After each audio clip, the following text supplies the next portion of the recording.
This podcast is proudly brought to you by Paul's Strength Book, an app for everyone.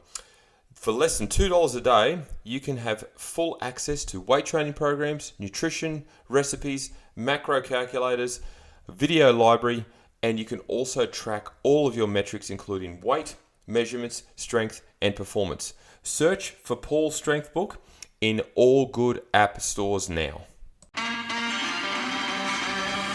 Hello and welcome to another edition of the Paul's Body Engineering Podcast. Today we've got a very special guest. Carina Hagarty is probably not a household name just yet, but she is a world champion, and she's a world champion in the sport of trampolining. That's right, trampolining. Now that may not be a mainstream sport, it may not be a sport that you generally recognise, but it has world championships, it has Olympics, they're part of the Olympic program, and it has multiple countries that participate in these events. So when I had an opportunity to chat to Carina and she agreed to come on, I thought, great, this is going to be awesome because we're going to be able to chat about health and fitness, her training, the sport of trampolining, what's required, what's involved, and all of the upcoming events, including a world championship in about a month's time, as well as potentially making the Olympic team next year. So I must thank Carina for her time and obviously her transparency. But for now, let's have a chat to Carina and find out all about trampolining.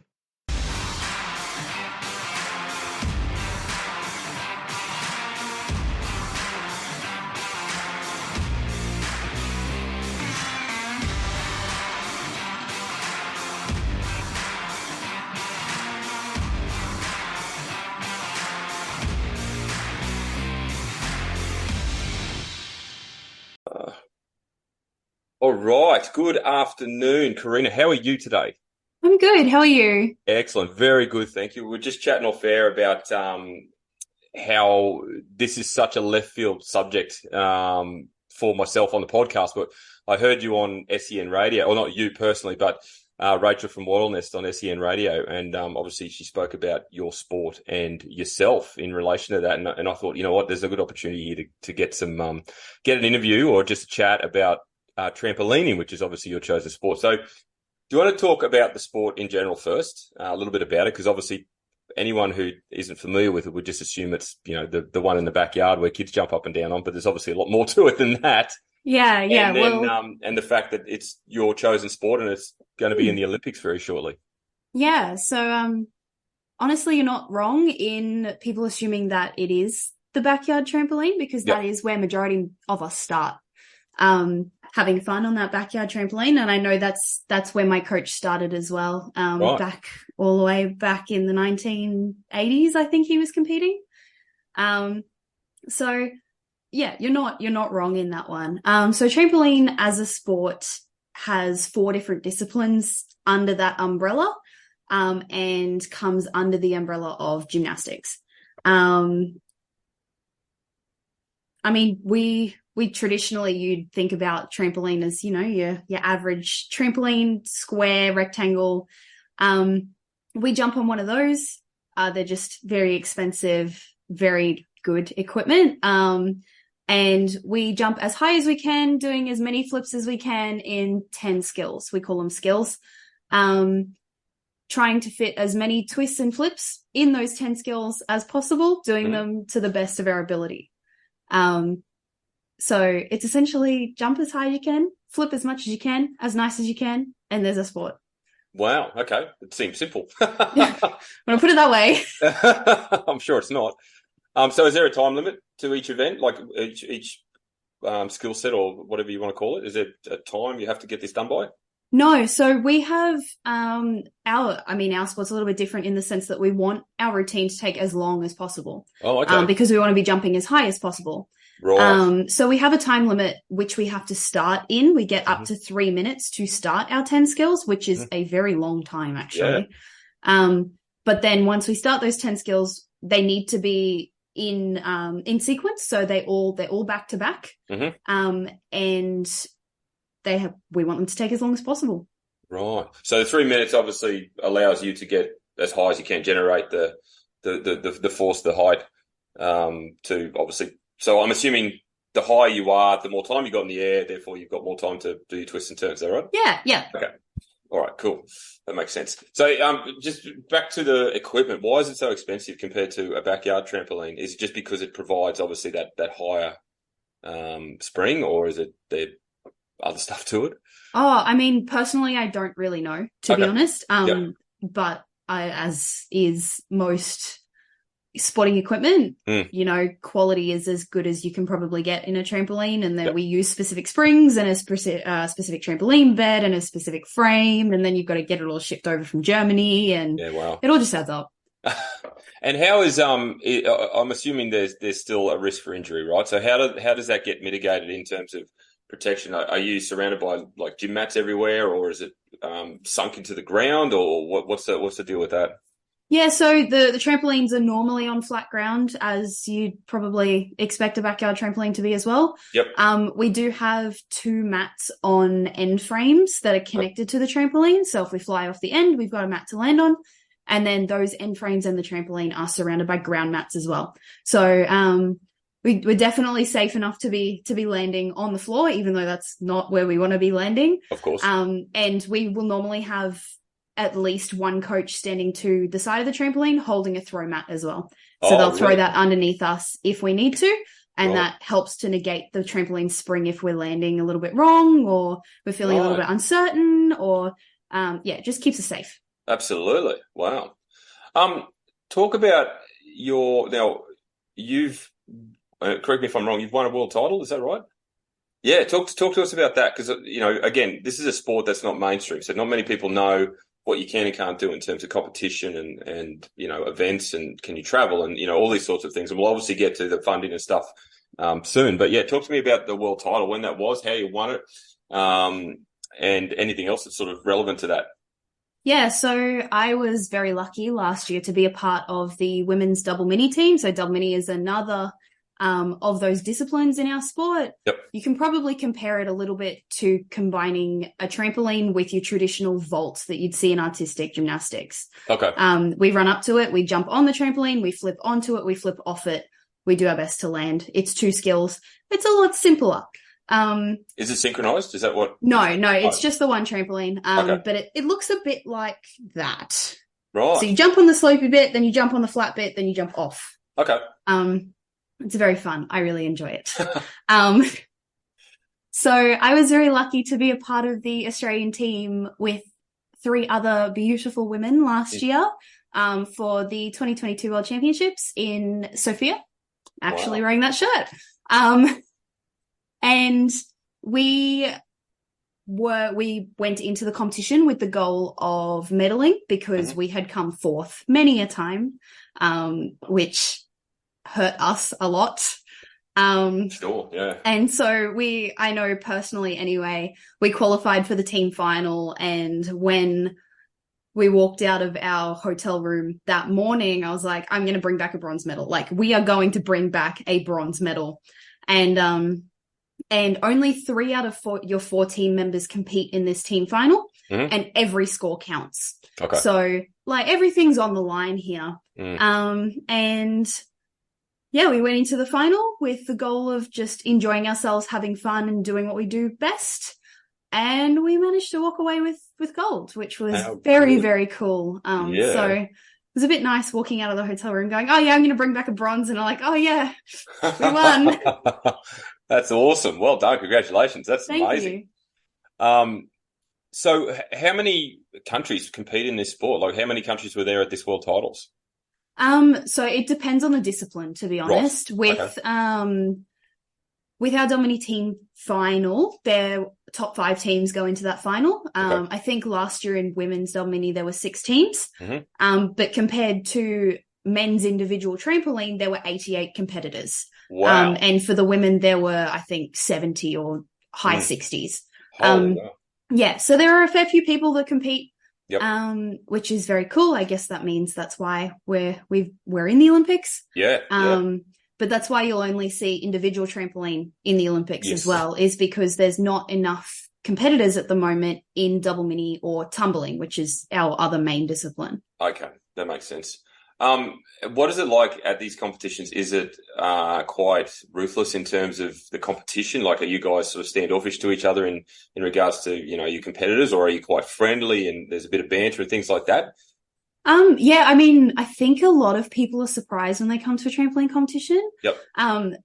No one's mean to each other. Like, there's no standoffishness. We're all supporting each other. Everyone's cheering for everyone. Yep. It's such a beautiful environment, and I really love competing with the group of people that I get to compete with. It's amazing. Wow, that's cool. That's cool. That's good to hear. So, talk to us about your training regime. I'm assuming it's going to be very specific to your sport. What type of training do you do other than obviously, practicing the trampoline itself? Do you do any strength training? Do you do any cardio-based training, endurance, stretching, mobility? What's the regime like? And is it full on? Like, are you training, 40 hours a week in preparation for the Olympics, or how does it all break down? So again, I think I'm going to surprise a few people here. Yep. So I'm on the trampoline for 6 sessions a week. Each session is only 2 hours at maximum. Wow, so I'm only on the trampoline 12 hours a week.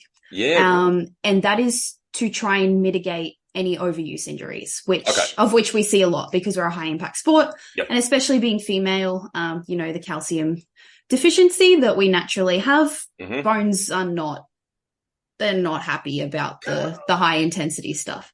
So we do our best. All right. Off the trampolines, I'm in the gym only twice a week at the moment. And that's about an hour, 2 hour sessions, depending on how I decide I want to go about it. Okay.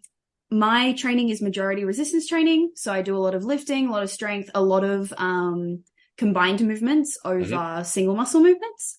And all of my cardio is on the trampoline. So that's all done in those 12 hours. I don't do any extra cardio training. Yep. I undertake mobility every day with a minimum of 8 minutes just after training, up to half an hour in the morning, depending on what my schedule allows for. And that's pretty much it. Okay. So within a week, did you because you mentioned off air you're studying as well. So do you hold down a job as well on top of that to obviously, pay to live? Yeah. Yep. Okay. So yeah, it's a pretty busy week by the sounds of it then, when you put all that together, right? Yes. Yes. I am very lucky that my job is coaching where I train. But I am normally working 13 to 15 hours a week. And then I am currently doing a master's degree. So there's studying on top of that, and then all my training, and it keeps me busy. In terms of time management and obviously managing stress, and, you get to the back end of a semester at uni, and obviously, assessments are due and stuff like that, but you've still got to train. I'm assuming you get up early to do certain things. So do you find you can manage that relatively well, or does sometimes it just gets a little bit better of you and you feel a little bit overwhelmed? Oh, I think as everything, it all implodes sometimes. Yep. I'm very lucky to have a fantastic support team around me. ACU has a fantastic elite athlete program, who I've only just started my master's, and they've been as supportive as ever. So that's fantastic. As well as coaches are understanding, boss is understanding, which is why I really enjoy where I work, because they see me train, so they get it. Absolutely. Fantastic. Unreal. What about nutrition? Is there anything specific that you do or have to eat to support not only the training, but energy-wise and all these sorts of things? Obviously nutrition plays a big role in any sport, so I'm assuming there's a component to that for you. Yeah. So I work with a dietitian, which honestly, she's my lifesaver. Yep. I follow her nutrition plan, but there are no set meals or anything like that. It's more portion sizes. So we've mapped out all my portion sizes of carbs, proteins, and veg, dependent on my training schedule for the day. So if I'm doing a double session, I'll have a heavier carbs in like at lunch or at breakfast, depending on my timing. Yep. And there might be a few more snacks through that day. Yep. Whereas on a day, like a recovery day, there's normally less carbs and more protein to try and help facilitate that recovery. Yep. I personally also have to eat more calcium, or try and do my best to get more calcium and iron in my diet, because that lovely female triad really, really affects me.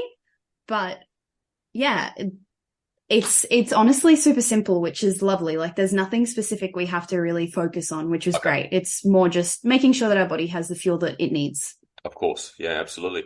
Out of curiosity, I don't know if you know this. Do you know any sort of guide as to how many calories you would burn when you train for 2 hours on the trampoline, or even what your heart rate would get up to? I'm fascinated by that. My heart rate. So I wear this lovely little band. Yep. When I train. Actually, I wear it 24/7, and it tracks everything. Yep. And it likes to tell me that my heart rate during training spans from about 60 to 90% max. Wow. Sometimes we get up into that 90 to 100 max range as well. Yeah, right. Depending on the day and how I'm feeling. Calorie wise, haven't done the calculations. That's okay. No, that's all right. I was just curious, yeah. But yeah, the heart rate does get up there, and it tends to spike a lot more because we'll get on the trampoline, it'll spike, and then we'll get off and recover, and then get on and spike and get off, recover. Absolutely. So do you find, I'm going off on a tangent here, but do you find like when you're in, whether it be competition or training, and you're obviously, for lack of a better term, excuse my naivety here, jumping up and down, are you aware that your heart rate, are you like short of breath? Are you aware that you're fatiguing? Like how does your mind operate when you're flipping and jumping and things?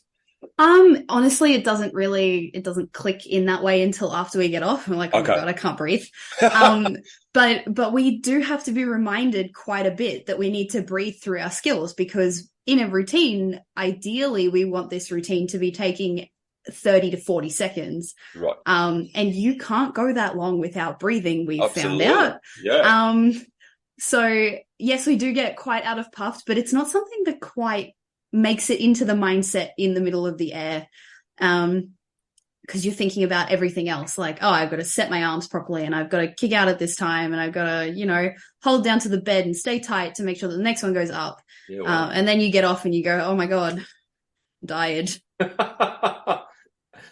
Oh dear. Yeah. So just on that, so you're talking about like you're midair and you're thinking about your next maneuver. Do you go through that in your mind before you actually do the event or the discipline? In terms of where you need to be, how you need to position yourself, where your arms go, all that sort of stuff. Are you constantly rehearsing that in your mind so you know the sequence? Yeah. So my pre-comp routines specifically, I know everyone's is different, but mine specifically involves some visualization, and then I'll run through as I'm visualizing. I'll keep my eyes open and I'll go through the movements, like just kind of moving my body minutely just to kind of start those fast action muscles. But it's, the main thing to us is cue words. And I know majority of people will use cue words in our sport, because that's what our coaches do as well. They'll cue us while we're on the trampoline. So you try and replicate those cues as much as you can. And while we're competing, our coaches can't talk to us. Oh, really? Okay. No. So we're a bit unique that way, in the sense that if our coaches talk to us, we get a deduction. Right. And so we do our best not to have that happen. Geez, that must be hard for them. As a coach, it can be sometimes, because it's just out of habit. You want to go call out, you can't. Yeah. Wow. Oh, okay. Yeah, that would be very challenging to do. But I guess, if that's the rules, that's the rules. Yeah. And I mean, we train that way too. So, it almost gets to the point where you're imagining your coach calling as you go through the motions, which is not a bad thing, because it means it becomes subconscious, which is fantastic. Repetition. Yeah. 100%. Very much so. Wow. Okay. So talk to me about the Olympics. So if I remember correctly, trampolining was an exhibition sport at a previous Olympics. Is that right? Am I thinking? So we've been in the Olympics since 2000. Okay. But before that, I think we were an exhibition sport 1996, I think, or 92. I'm not really sure, to be honest. Okay. So it was officially a sport from Sydney. Yep. Okay. Fantastic. So what's the qualification process? Do you have to be a certain ranking, or do you have to go through a series of events to qualify as an Australian? How does that work? Yeah, so it's a bit of both. Okay. We have two ways that we can qualify to the Olympics. Yep. Either through our World Cup circuit, which started back in July and will finish in April. Okay. Or through World Championships, which are coming up, and placing top 8 in the final. Right. Only one person from each country can qualify a spot. And Wow. that spot is not a named spot. So if you qualify it, it's still not yours until you are named on the team. Is that right? Wow. Yeah. Okay. Pressure. Yes. Our World Cup circuit is a little bit more convoluted than that. Right. Essentially, you go to all these World Cups, you perform, you rank, and then through those rankings, you get points. Yep. And then it's the top 12, I think, people who rank, or top 12 countries, I should say, who rank on that World Cup circuit after the top 8 from World Championships are taken out. Okay. So it's done again on an individual basis, and you can only get one spot for your country, and it's still not a named spot until you're named on the team by the Australian Olympic Committee. Wow. Okay. And so, all right. So what year are we in? So 24 next year. So the Olympics is next year. So when do they name that in terms of lead time? Is it next year? Is it this year? Or how does that all work? Yeah. So it's most likely, we don't have a date, but it's most likely that it will be named after our national championships, because that's normally the final selection event. Okay. Depending on what the World Cup circuit looks like at the end of next year. Okay. If both New Zealand and Australia don't qualify a spot in either of the two ways, then we go into what's called Oceania Championships. And Oceania gets allocated a spot for the region, and we battle it out. And whichever country wins gets the spot. So does Oceania include Pacific Islands and things like that, or is it purely just Australia, New Zealand? It does. I'm pretty sure it would, but we don't have any competitors at the moment from those regions, as much as we would love to see them come and participate. Sure. Okay. Wow, what a ruthless way to have to get into the Olympics. I mean, I guess at the end of the day, it is the Olympics, so it's the echelon of competitive sport, isn't it, really? Yeah. So I don't know where to go from here in regards to how so I'm trying to think of an appropriate way to ask this. Like, where are you positioned at the moment? Are you, and do you feel you're going to be in a position to potentially make that spot? So I am, first of all, this is my first year as a senior on any individual trampoline team. So I'm very new to this, and I'm very grateful for the opportunity to start developing in this role. Okay. For the moment, Paris 2024 might be on the cards if I get lucky. It was an aim, but the first couple of World Cups didn't quite go to plan, and that was okay. Yep. We're using this as a development cycle now, and I'm targeting 2028 more so than 24. Fantastic. So I'm really grateful and really proud to be part of a team that looks like we're gonna get an Olympic spot for the men and the women. Oh, good. And to help those guys to get there too. Yeah, absolutely. So if 28 is your main focus, does that mean you will still be eligible or competing for 32 in Brisbane? Yeah, that's exciting. That's what my coaches are trying to convince me to stay for. Obviously, you'll be slightly older then, but that shouldn't matter. We'll see how the body's going. Yeah. Well, actually, that raises an interesting point, because from what I know about, obviously, top competition in gymnastics, floor gymnastics and stuff, it's very much a youthful sport, right? Is trampolining the same, and is that just due to the durability or the high impact of the sport? To be honest, I think we're seeing that change across all gym sports. I think we're actually seeing the median age of senior athletes get older, which is fantastic. It means that people are starting to look after their bodies more. Yep.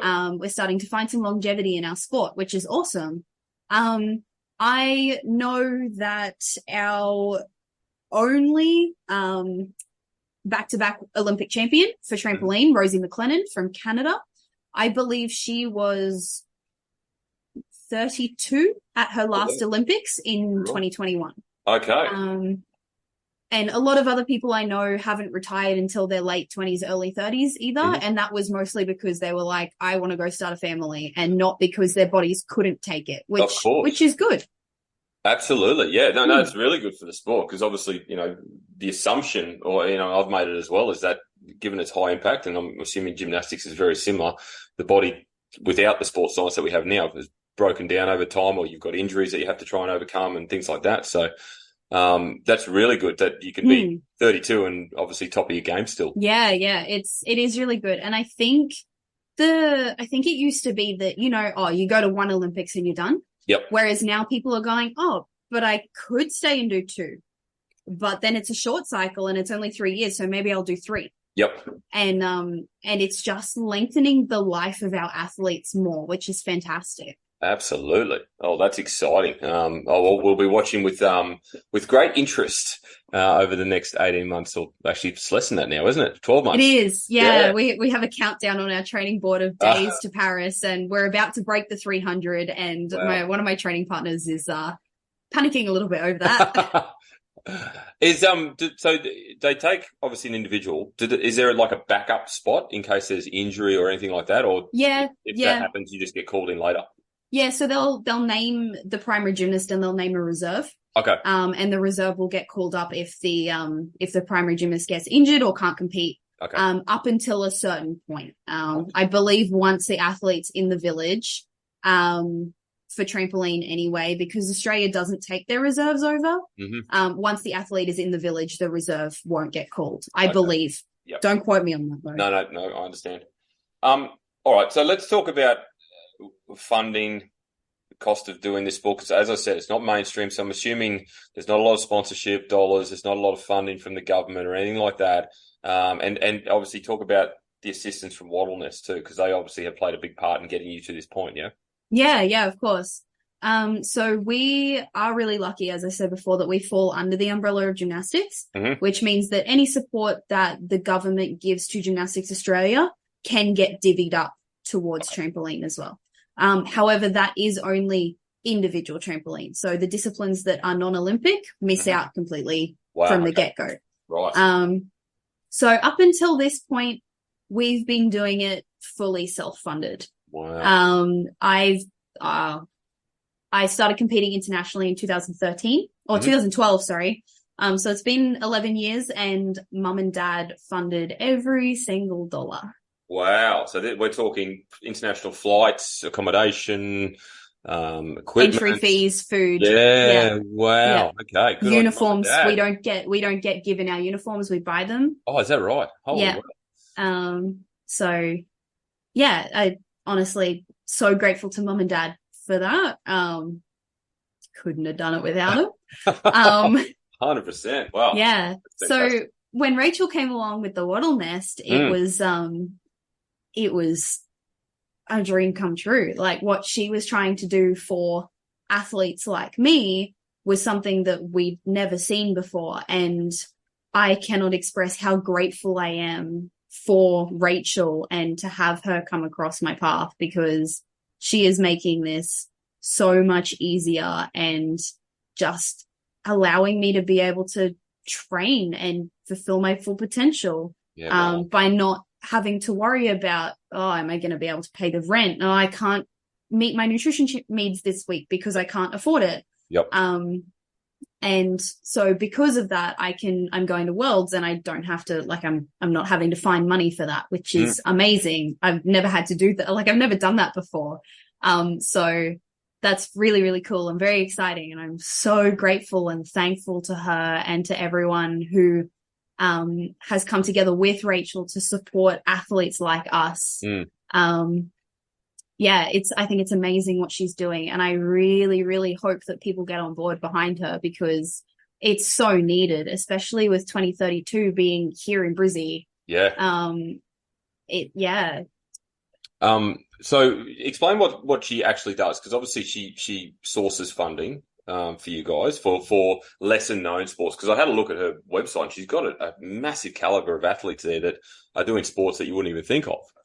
Yeah, so Rachel and the Waddle Nest look to find corporate sponsors and support for athletes who have very little to no funding. Pretty much anyone who's not professional, which is about 1% of the athlete population. So that's essentially what she does. And in doing that, she sets up events to help support us, and she invites people from far and wide with her connections to try and get behind us and try and get people behind these athletes who people aren't aware aren't funded. I think that's a really that was something that's been made really, really known to me over the past, 6 months. People aren't actually aware that their top athletes don't get anything for doing their sport. They get enjoyment, and that's about it. They do it for love. They get enjoyment and bills. Yeah. That's it. So, and her advocacy, I think, is going to go a long way in developing the next generation of athletes, especially for 2032. Yep. And having 2032 in our backyard means that, personally anyway, I think means that people are going to get behind us, which is amazing. And Rachel's already got so many people on board, and she's working so hard. But there's even sports on there that people think are fully funded all the time, like swimmers and athletics. And I was astounded to find out that athletics gets nothing like we do. Yeah, I thought they got things as well, but apparently not, which you'd think they would with the amount of funding that goes towards it. Yes. So they're probably more high profile than you too. Yeah. Like a lot. Well, athletics is something that everyone knows about, right? Correct. So it's very interesting to hear what she's finding out and sourcing the information, and then seeing how she's helping not just me, but so many different athletes from so many fields is remarkable. Absolutely. Well, I mean, like you said, with her support, you've managed to get to, world championships and top tier competitions, which you potentially may not have achieved, or you would have to ask mum and dad for some more help. Yeah. Well, especially with her being in England this year as well. The pound to the Australian dollar is not great at the moment. No, it's not. No. So where do you see the future of the sport? Like, obviously we've hit the Olympics. It's going to be a mainstay there, given it's been there since 2000. But do you see it becoming professional at any given time? Is there going to be an opportunity for you to make a living out of it? Or is it simply just a sport of passion than anything else? I don't think there will ever be a way for me to make a living out of competing in trampoline, because I think that would require some change of our code of points to facilitate the necessary viewership and spectatorship and interest. Personally, I think it's quite an interesting sport, but it's just not put out there enough for people to go, oh, wow. And then sometimes it can take, things can be a little bit too repetitive sometimes as well. Even I'll say that. With athletes, you'll see a lot of athletes do very similar routines because we're trying to get to the same difficulty levels as each other. So I understand. I can understand how it's not necessarily entirely a spectatorship sport, but with how things are changing, we might see a change in that. Who knows? You never know. You might be asked to perform at a Krusty Demons event or something like that. That is the only way we can really make a living out of this, right? Is by when we retire, we've seen a lot of athletes go through to Cirque du Soleil. And that being I know that's probably the main facet of where athletes go to afterwards, if they're quite performer centric. I don't know. It's an option, isn't it? It always. It's very, very well respected and followed. So yeah. I'm sure there's going to be some opportunity at some point, given particularly if there's a high level of success and repeated success, then obviously that will bring more attention and profile. Yeah, you hope so. Yeah, absolutely. But you got to applaud Wilderness for what they're doing, because without them, as you mentioned, the spotlight wouldn't be on you at all, or very little. You might get a little blurb in the paper here and there, but that's about it. So that's fantastic that they're doing. Well, I mean, with all of that, I've looked in the paper the other day and there was a 2-page spread of my photo, and I was that's insane. How good. Monday Morning Courier Mail a couple of weeks back. I was like, okay, that's cool. There you go. That's fantastic. Yeah. Well, that's what they're doing. So that's really good. So who knows? That might generate more momentum, and 5 years time, or even for 2032, you guys might be at the forefront of the team. You hope so. Yeah, maybe. Pretty exciting. Yeah, fingers crossed, 100%. So when is this event in England? Is that towards the end of this year? Yeah, so it's coming up pretty quickly. I actually leave for England on the 22nd of October. Okay, yeah, wow. Now. Yeah, and our competition starts on the 9th of November. Okay. So we'll go over for a pre-training camp. Yep. Or pre-comp camp, and then go into comp mode when we get into the arena, have a couple of training sessions, and then it's go time. Wow. Okay. And this is a world title? Yep, this is World Championships. World Championship. Okay, cool. Yep. And in terms of the setup, are they just like at an indoor venue? Is it? And then they just obviously set it up in accordance to that. And do you operate, that's the wrong word. Do you participate one at a time, or are there multiple people trampolining at once? So there will only ever be one male and female going at the same time. Okay. So the way our trampolines are set up is we get a choice of two, but they're normally facing each other like this. So the men will be over on this side and the women will be over this side, and there'll be like two set up like that, side by side. Yep. And they can have a men's competitor going and a women's competitor going with two panels of judges. Right. Is that and then is another person moving depends who's on the other side. Okay. If it's one of my training partners, sometimes, but right. you learn to narrow in. Okay. But then on top of that, you've also got people running at the double mini and people running down the tumbling floor, in the same arena. So it's, you get used to it. You create almost a little bubble when you get on the trampoline. It'd be fascinating to know what you're thinking and how, just as you're spinning around on all axes, it must be just, I'd be freaking out. I mean, we try not to think too much for that reason. Yeah, well, that's true. That's a good point. Yeah, fair enough. I suppose you just go into sort of a mode of robotic behavior where it's just from all the hours of training, right? Oh, wow, that's fascinating. What a sport. That's very, very cool. So is it, can you watch it online? Is it available to be viewed? That's a really good question that I can't answer. Okay. Most likely all our qualification routines will be uploaded to YouTube. Okay. And then all the semi-finals and finals will also probably be live streamed on YouTube. But we won't find out until the orientation meeting, which is like 2 days before the competition. SBS sometimes actually will put us on SBS, which I was flicking through channels one day and saw a replay of my World Cup final there last year. Oh, cool. That was kind of cool. Yeah, absolutely. But I have seen that SBS is starting to cover trampoline more, or trampoline and gymnastics in general more, which is very cool. Yep. But they obviously won't do it live. It'll be after the rights have been released from the FIG. So I'm going to go out on a limb and probably say YouTube's best bet here. Okay, fantastic. You just said FRG. Is that the governing body? FIG, yeah, FIG. the Federation of International Gymnastics. Ah, very cool. Okay, all right. Unreal. Well, look, I'll wind it up now, Carina. Thank you so much. It's been fascinating. I like many people that probably will listen to this, knew nothing about the sport other than, like I said at the very start, the one in your backyard, which I actually have. I'm looking at one right now for my kids, but they're certainly not doing what you can do. That's for sure. And I'll finish like I do with every podcast I have a guest on, and that is personality question. And that is, who would you like to invite over for dinner? So if you could invite anyone over for dinner, male, female, alive or dead, fictional, non-fictional, who would you have over? And it can be more than one if you like.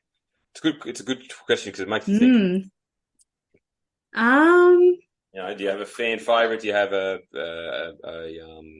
I don't know, someone you admire, someone who inspires you, or someone you just liked when you were a kid? I'm not sure. Yeah. I think I would love to sit down and have a conversation over dinner with Rhiannon Ifland, who is one of Australia's premier, and actually the world's premier cliff divers. Wow. Who started in trampoline. Okay, there's another avenue.